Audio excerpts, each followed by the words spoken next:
थोडंसं थांबवते. आपल्यासोबत सामाजिक कार्यकर्त्या अंजली दमानी या फोन लाईनवरून जोडल्या गेलेल्या आहेत. अंजलीजी, आपण पाहतोय वाल्मिक कराडला आता 14 दिवसांची न्यायालयीन कोठडी सुनावण्यात आली आहे. कसं पाहताय?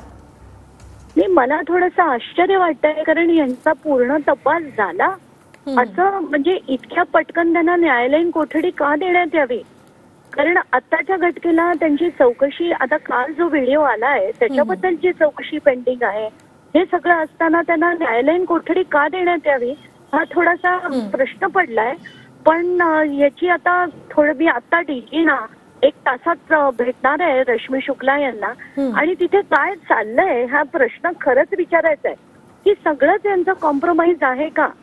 कारण चौकशी व्यवस्थित करणं गरजेचं आहे. आता हे व्हिडिओ जे आहेत ते काल आलेत आपल्याकडे, आणि 29 तारखेपासून हा कट कसा रचला गेला, काय झालं होतं खंडणीच्या प्रकरणामध्ये, या सगळ्या चौकशी करणं गरजेचं आहे. मला थोडासा धक्का बसलाय. पण आपण जसं आपण सगळेच लढतोय, महात्मा देखील लढताय, तर जोपर्यंत योग्य तपास होणार नाही तोपर्यंत आपण लढत राहायला हवंय. बरोबर, अगदी नक्कीच. धन्यवाद अंजली दमानियाजी, TV9 मराठीशी बोलल्याबद्दल. एकूणच या निर्णयामुळे मला धक्का बसल्याचं अंजली दमानिया